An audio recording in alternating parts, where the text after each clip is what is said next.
Hi, I'm Congressman Kevin McCarthy. And over the past 3 days, Republicans have been laying out our solutions to solve our climate problem through innovation in many different forms, and through technology and others. And I'm here with two of our real leaders on this subject, Bruce Westerman, G.T. Thompson.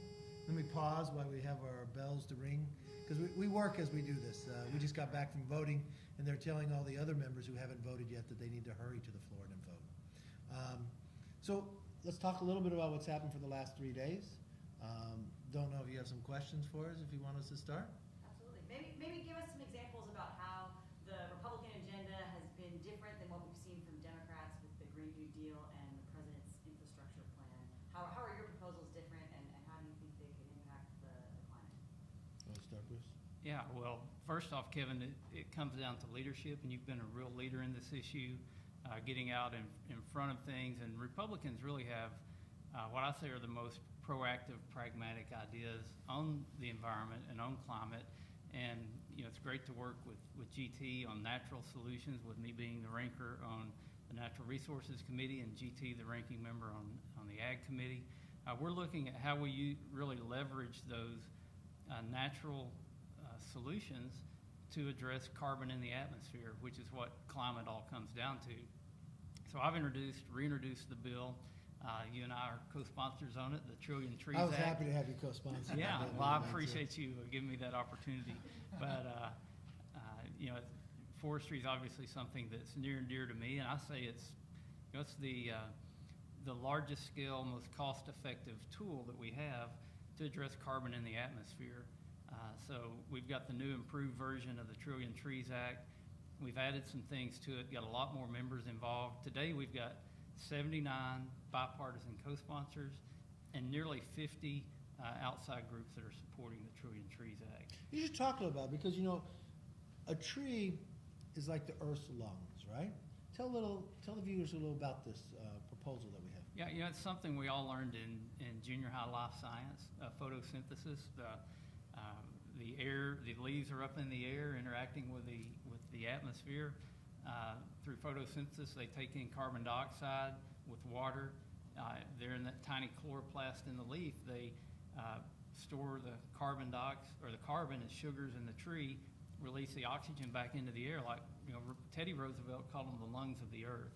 And that's so true. They breathe in carbon dioxide, give off oxygen. And the cool thing is those carbon chains are stored in the tree for as long as that wood is there. So this table, which is made out of wood, and who knows how long ago, 50% of it by weight is carbon. Mm-hmm. And that was all atmospheric carbon at one point in time that was brought in through photosynthesis, stored in this wood.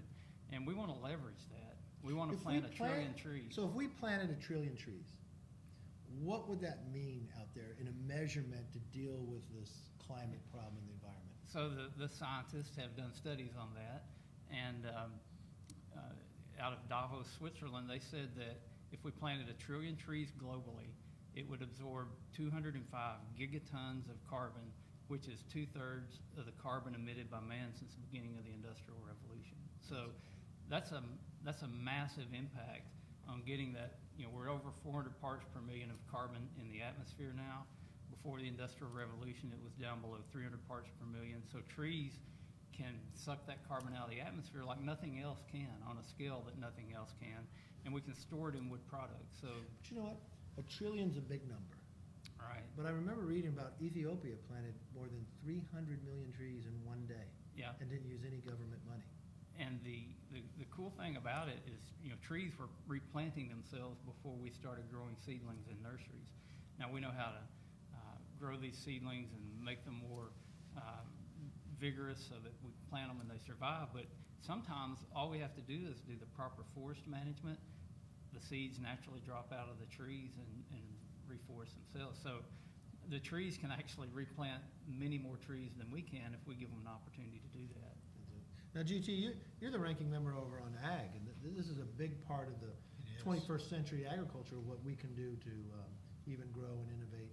What's some of the ideas your committee's been talking about? Yeah, and a lot of this, Kevin, really grew out of Republican leadership in the past. The 2018 Farm Bill was the greenest farm bill in the history of this country. And a lot of what we're doing from a authorization perspective is there's already a foundation approach things, and I think it's the way we do a lot of things, based on principles. Mhm. And defining our principles ahead of time. And we did that, and we said, and what a great committee to work with. You know, the folks, the seasoned folks have been around, but these new freshman members are just incredible. But so we defined our principles ahead of time, and we knew whatever we were going to do and pursue. Number one, the first principle was you can't have a healthy environment without a healthy economy, and you can't compromise one for the other. And so that's the first principle that we really looked at in terms of advancing these bills. Second, it has to be science-based, and that's the beauty of agriculture. Agriculture is science, technology, and innovation, and it has been since that very first farmer who was just trying to grow enough to live, you know, to survive with his family. Yeah, and they used science. It was kind of, you know, crude and rudimentary, but, you know, they trial and error until they grew enough that they were able to feed themselves and survive.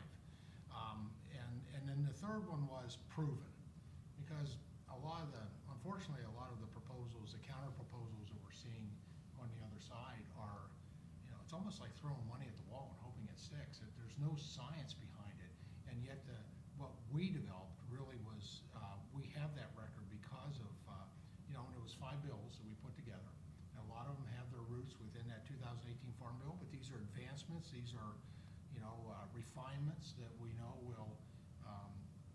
will serve well, basically, to give us that goal of a healthier environment and a healthier economy. And it's largely by, you know, combined with forestry, and because trees are cropped, whether it's, you know, my area, we free range those trees. And the further south I go, the more they line them up, more organized they are. But as Bruce said, the amount of carbon that they take out of the air, the amount of carbon that is sequestered out of the air with agriculture practices, you know, there's some pretty reputable research out there that shows that annually, land-based solutions, so that's really what we're talking about here, natural solutions, will sequester 6 gigatons of carbon annually. And it will actually sequester the amount that is emitted on those land-based uses, and with 11.1% left over at the end of the day.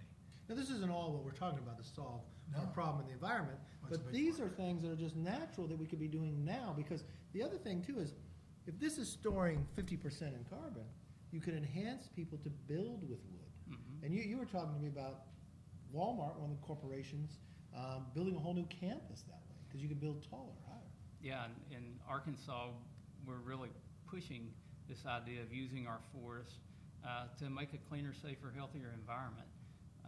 And Walmart's one of those companies who's recognized the benefits of wood and sequestering carbon.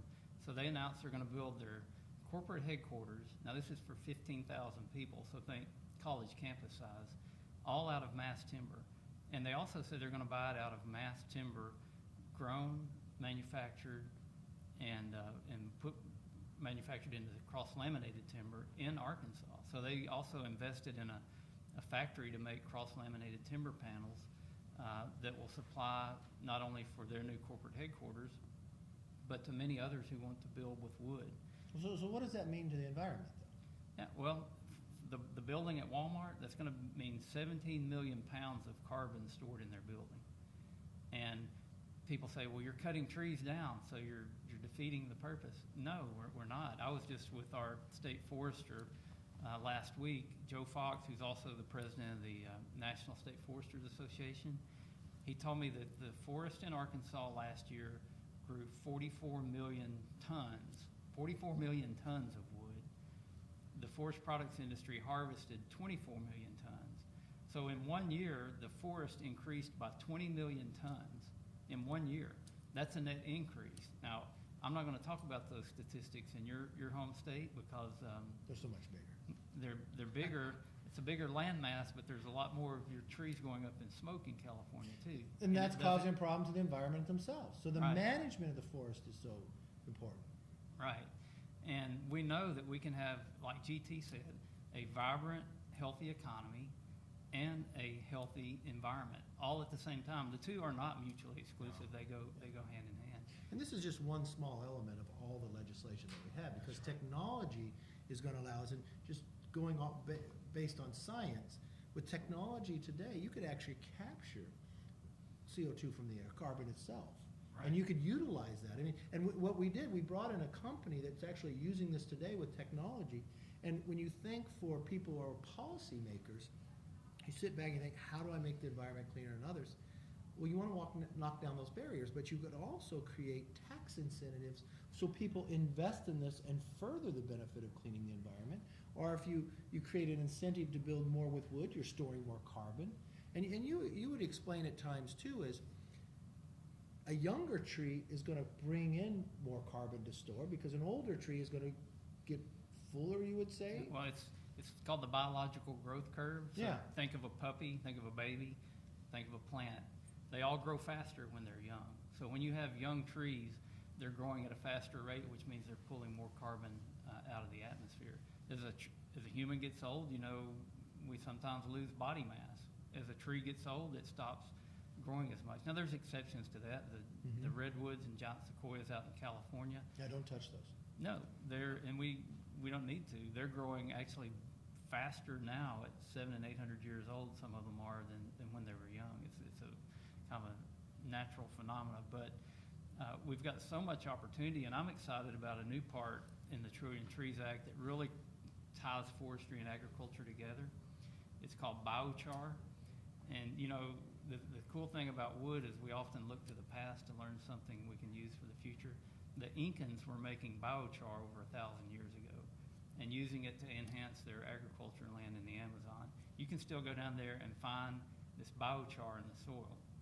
So the way you make biochar is you take the low-grade material, like what's on the National Forest that needs to be thinned, and you run it through a process where you heat it without oxygen, and it makes it kind of like charcoal. But this stuff is almost pure carbon, and it has tremendous agricultural benefits. You put it in pasture land, you put it on row crops, you can even put it back in the forest, and it makes the soil hold water better, and also makes the water more available for plant uptake.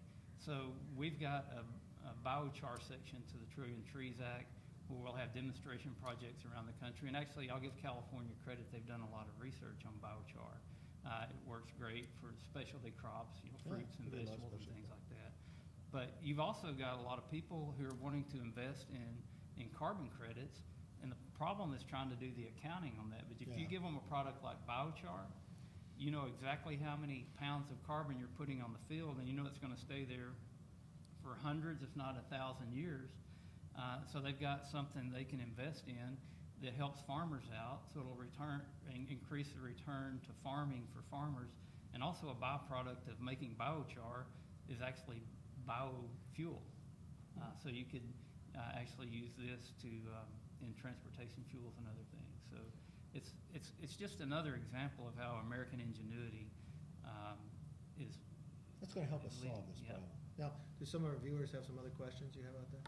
Yeah, so lots of times we hear about Republicans not being interested in climate change, but in the last couple of days we've had a really wide range of members. Who are some of the members from your committees who wanted to be more involved or who approached you on the floor and wanted to talk about this issue, and sort of what did they bring to the table to help with developing this legislation? Yeah, we actually, one of our first hearings was on climate in the Agriculture Committee, and at that point we had 23 Republicans, now 24 with Julia Letlow joining us, but they're all embracing this because they know just these are great conservative climate solutions, and so all of them. We've had some folks who really rose to the top. A member actually that's not on the committee, but she's from a great district in Iowa, Rep. Henson, who you talked about technology. She introduced the Precise Act. That's a part of the package. That really facilitates the public sector support for precision agriculture. Yeah. Which is just incredible. I mean, it's precision agriculture is great for the climate from all perspectives. You're able to deliver just what you need. It's also why we need when you think of doing broadband, it's not just about education, it's about agriculture, Yeah. but it's also about the environment. Yeah, and That allows them, if you don't have broadband there, especially when you're using the tractor and others, to have that precision ability, it helps the environment. yeah, and I was just actually on the phone with a tractor manufacturer, and they were talking about, you know, what the president put forward in terms of proposals, but it didn't go far enough, and we're doing that part. I mean, it's, in terms of, you need the technology on the farm for precision agriculture, whether it's the tractors, whether it's the, you need the connectivity in terms of, the automatic, robotic milkers. Yeah. You know, all these things. We have a couple of forestry bills, forestry related. We got Dusty Johnson from South Dakota who's doing a great job. He is leading on the Fire Act, really calling for an inventory of damaged areas on federal land, looking at, you know, setting up a process to where we salvage that. You know, while it still has value, right? You Bruce? gotta do it in a short amount of time. You to make only sure have a that- short because it Yeah. degrades so quickly, and it's a shame, especially on federal lands, because that's an asset owned by the taxpayer. Yeah. And quite frankly, if we can get that forest going again, then it becomes a carbon sink again. Doug LaMoffa from California, Yeah. who has the Restore Act, and it really has to do with healthy forest management. It's, you know, it's the carbon capture. You know, yeah, it's a great piece of legislation, really, to, and there's also some cross jurisdiction. So Yeah, it's it's great. helping the states and counties, and so it's the federal government kind of working in collaboration. And what's so great is you've got members in both your committees, but across the spectrum. Garrett Graves does an amazing job. He's ranker on our committee, but you got from John Curtis in Utah to Dan Crenshaw, who looks from the energy field to be able to do it. And it's really just expanding throughout the conference. Number of people are using technology to find the solutions that we need today instead of government coming in and mandating. And we've got much better, I mean, Garrett Graves would tell you the story too when you go through and some of the challenges that we have and some of these policies that are being presented by the other side are enhancing America to buy foreign natural gas from Russia, which American natural gas is 42% cleaner. Mhm. I mean, this is what we gotta think smarter on our ability to go through. Well, and Kevin, our agriculture in 40 years has increased productivity by 287%. In fact, the literature says that the number one thing you can do to reduce greenhouse gases immediately around the world is for American farmers and ranchers to produce and grow more and export it around the world. And it's because of how we've embraced science, technology, and innovation, and Yeah. how efficiently we produce things. What GT's talking about on the precision agriculture, that's the classic definition of conservation, which comes from the word conservative, by the way. It was conservatives that started the conservation movement. But, you know, not wasting those precious resources, putting the exact amount of fertilizer that you need on the Just what you field. need. Yeah, pinpointing. It helps the environment, plus it saves the farmer money. But, you know, when I look at my committee and the members on there, there's some phenomenal members. The freshman class is especially really strong on these issues. And we've got a lot of bills that, you know, I'm thinking of one that Blake Moore from Utah Yeah. is looking at technology in forestry, you know, using drones to plant trees. And, you know, be planting the seed, not planting the seedling. And he's also looking at technology on geographic information systems so that we can measure more accurately and assess how much carbon we got out there. Cliff Benz from Oregon, he's got a bill on developing more seedling nurseries. You know, we don't have enough capacity to plant the number of trees that we need to plant in the country right now. So he's got a bill focused on developing more seedling nurseries. Russ Fulcher out in Idaho, he's got a bill on the workforce, forestry technicians, and doing more workforce training on that. Nicole Mataliakis from New York, she's taken the urban forestry part. So, I mean, from New York to Idaho, you members can get involved in this. And then Yvette Harrell is doing that biochar part of the bill, which all of those are going to be standalone bills, but we're also going to have them as part of the Trillion Trees Act. So it's an opportunity for a lot of members to get involved on a lot of different levels, and I think make a huge difference for our environment going forward and for our country going forward. You know, this is just a small talk about just a few things that we're doing when it comes to solve the environment, climate, and other challenges that we have. We have just such a broad spectrum of all these different bills, but just want to talk a little bit about agriculture, a little bit about the forestry. I appreciate you two joining with us today and your leadership on this, and just we'll continue this, showing more of what we're doing about innovation and making the environment just stronger, cleaner, and really leaving it in a better place than we found it ourselves. Well, thank you for your leadership on it. We couldn't do what we do without you leading the conference, so we look forward to you continuing to do that and in bigger roles in the future. I appreciate both of you. Yeah, thank you very much.